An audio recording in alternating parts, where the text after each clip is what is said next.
Hi. Hello. It's Save Traveler, or my name's not Alice, depending on if you're vlogging or vlogging.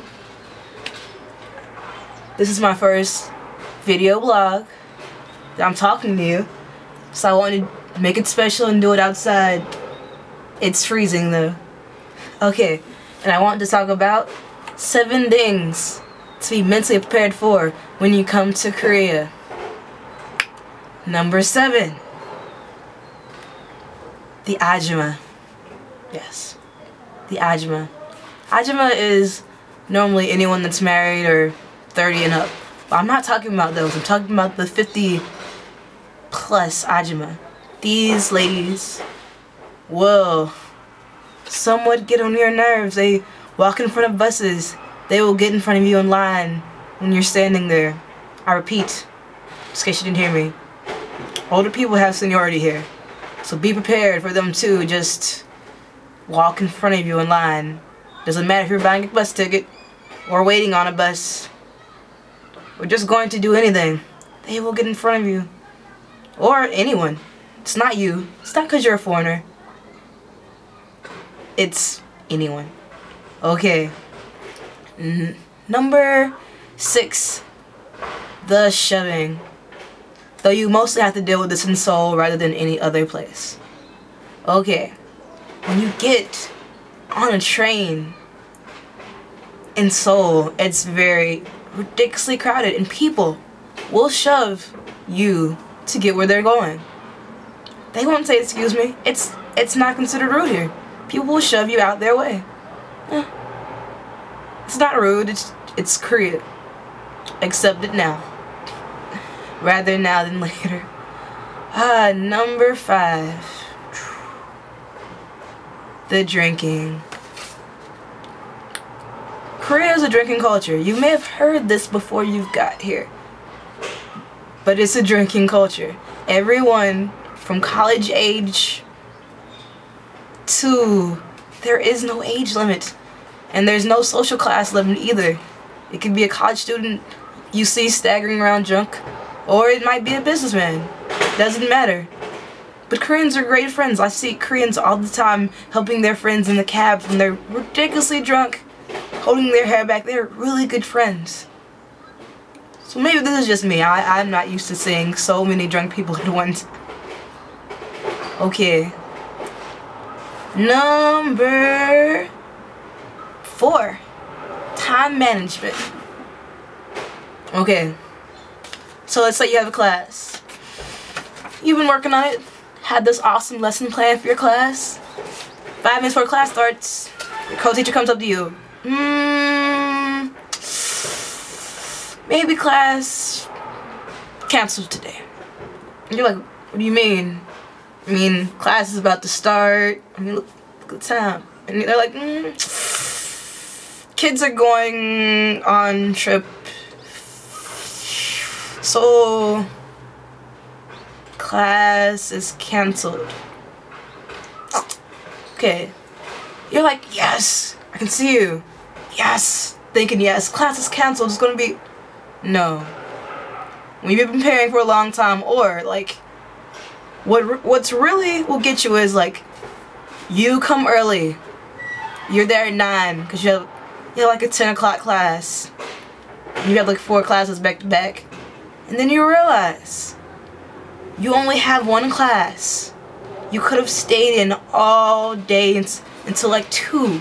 Slept in if they would have told you in advance that these classes were canceled. And they knew. 9 times out of 10, they knew the classes were canceled. You just didn't know.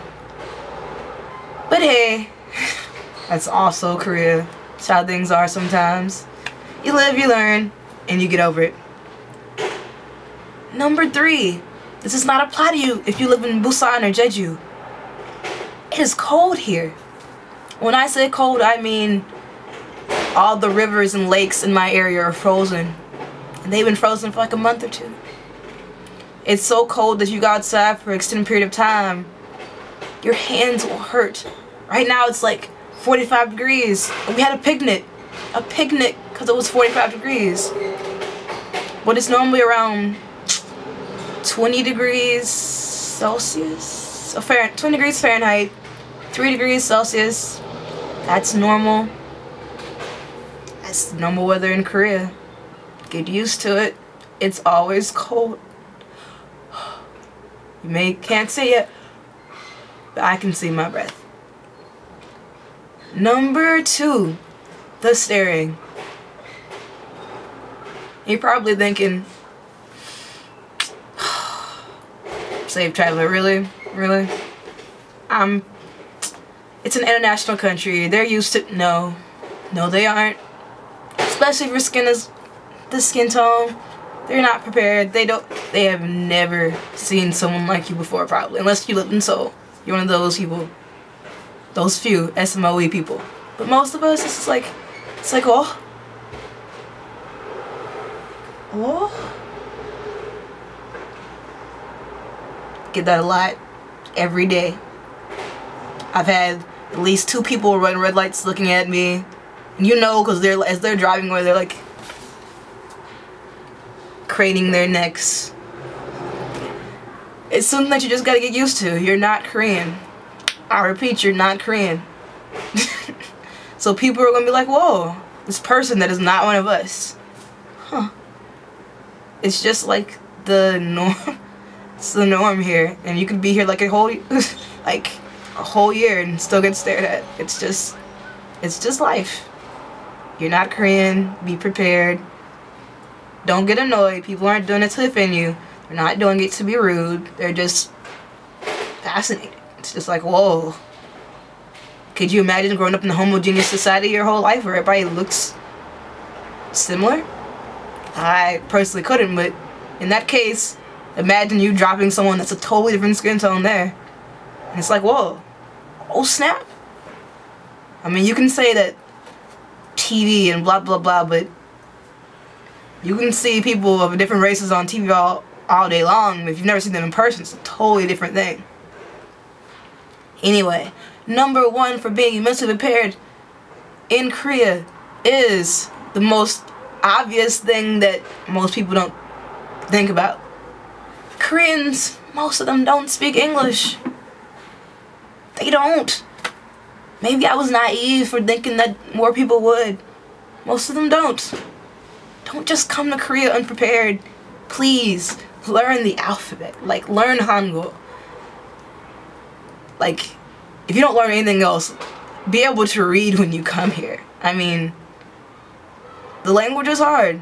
Subject, object, verb kind of language. It's totally different. Lots of conjugating, lots of rules. It's very different from English. If you're taking Japanese, maybe it might be a little easy for you.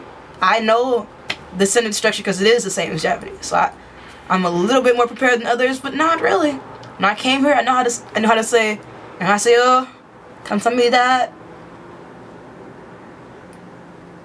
kimchi. That's about it. But there's like there's a lot more that there's a lot more than that. So I would suggest that if you have time, like I was working 8-9 hours, 5 days a week. I didn't have time to do anything but learn Hangul. But if you have time, go online to talktomeinkorean.com. Learn it. Take those lessons, listen to those videos. Or like, I don't know, watch dramas. I've learned ridiculous amounts of Korean from dramas, and actually like here, notice and listen stuff. Like, I've learned like the whole family systems. I've learned like sentences and verbs, lots of stuff from dramas. I mean, or songs. Translate Korean songs. I do that for my kids all the time in class. And like while they're learning English, I'm learning Korean. Everyone wins. So anyway, this is my first vlogging video officially. So anyway, my name's not Alice / I'm Slave Traveler as well. Hope you enjoyed this video. See you in Korea.